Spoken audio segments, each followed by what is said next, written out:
Dan Mitri, CEO and Managing Partner of New Wave Esports, joins me now for the New Wave Esports Weekly Update. Dan, welcome back.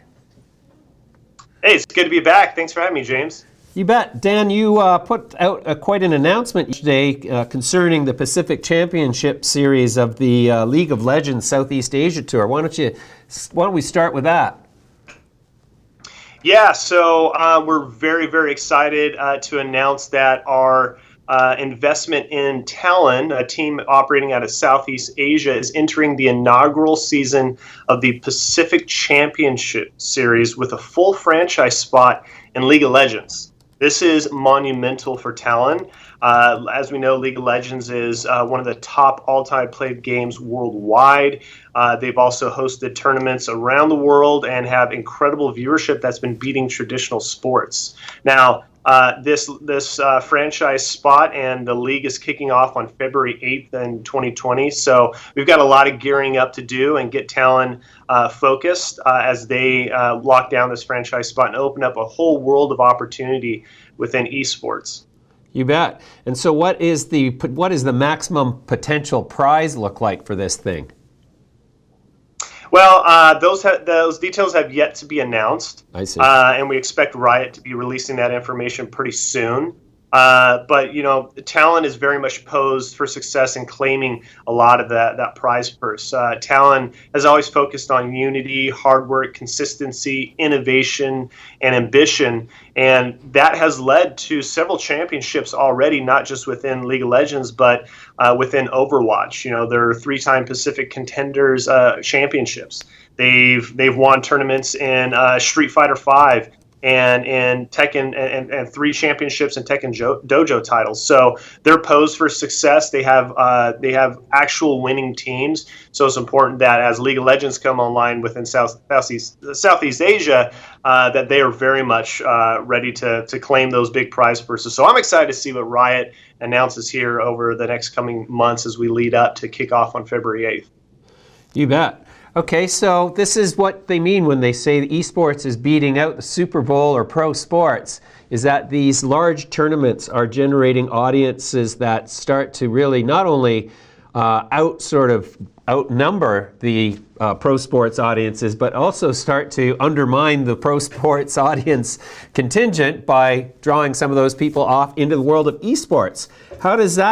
What does that look like going forward down the road? Are we going to see a continuous erosion of the audience in pro sports of the traditional nature in favor of esports going forward?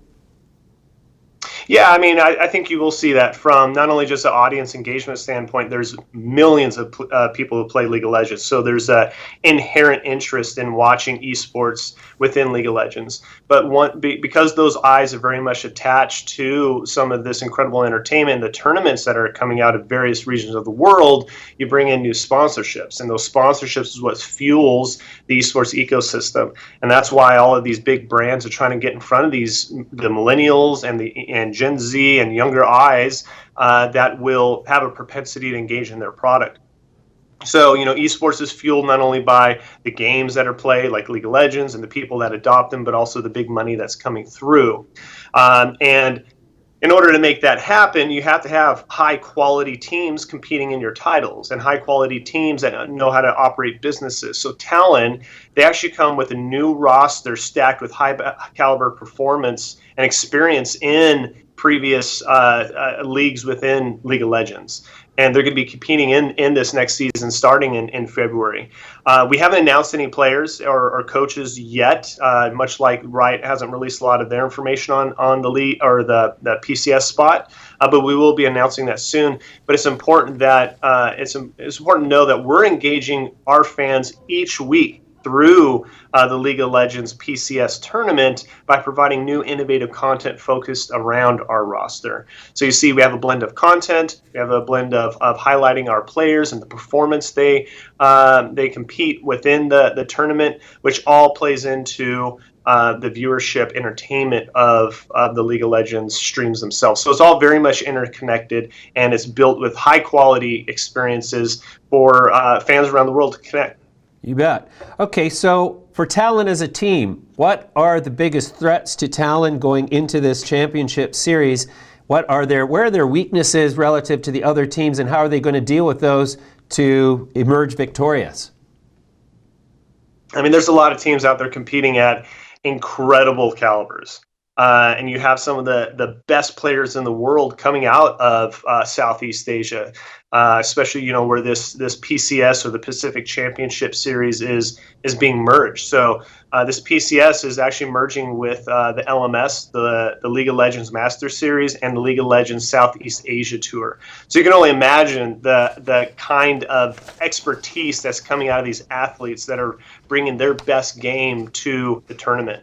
Now, they've changed up the way this tournament's going to be run. And I think that opens up for new opportunities, but also incredible fan engagement as they're watching these streams. So as Talon is dialing in their expertise, they're bringing in and cultivating new champions within their roster, but also very much bringing their hard-hitting athletes to the forefront to compete within this series. We have to play within the new guidelines that Riot's establishing. But what they're doing, they're adjusting the tournament to be much more of a competitive format. So Riot is increasing the number of games as compared to the previous LST seasons. They're moving to a best-of-one format with a double elimination season final. So a best of one, that means you have one shot to play and then a single elimination. That's it. That's going to be incredible entertainment to see everything, all the stakes on the line in one match. And so that's why we need to compete at that high caliber level. What is Talon going to be doing? They're going to be there training every single day to ensure that they have the sound strategies in place, that their dexterity is up, that they're sharp, they're working at a high cognition level. But as we continue to contribute to the franchise, we're going to be seeing the growth and success of other League of Legends esports leagues continue to grow. And Riot certainly hopes that fans will engage and enjoy these high stakes environments as they see some of their favorite teams compete. So it's really excited to see the adjustments to the format, but also how we're going to contribute and dial in our athletes to perform the best that they can. Yeah. It sounds like the incorporation of this sudden death best of one approach to the competition is a way to allow more teams to get a shot. But isn't there a risk that some of the better teams just have an off moment or an off game and that's it? They're out? And it's not really going to be a reflection of the best ultimately? Yeah, I mean, I think you make a good point. That's why you have a lot of finals that do have, pre-seed rounds, and you have a lot of different qualifiers, and that, goes into the seeding of the actual finals. I think what they're trying to do here is change it up.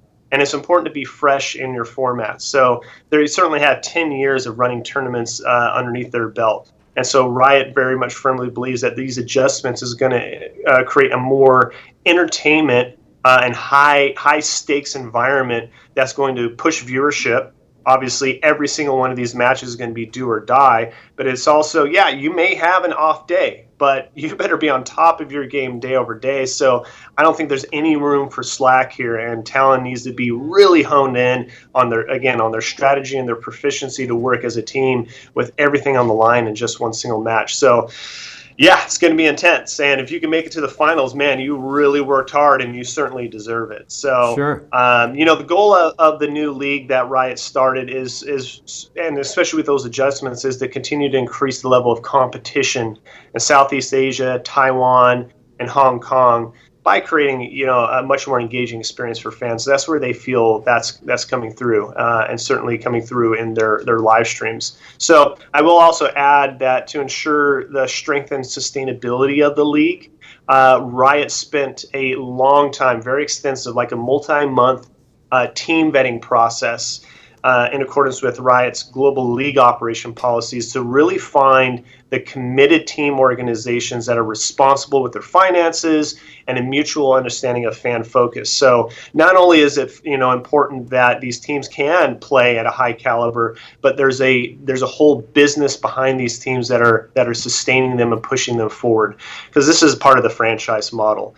And that's why we need these franchises to thrive. So you need to have proper teams that are optimized and running good businesses in order to contribute to that. So what you're seeing is there is the entertainment value and this high stakes sort of tournament, but there's also the business end. And this is very much an expansion of League of Legends business in Southeast Asia. All right, Dan. That's a fantastic update. We'll leave it there for now. Come back to you soon.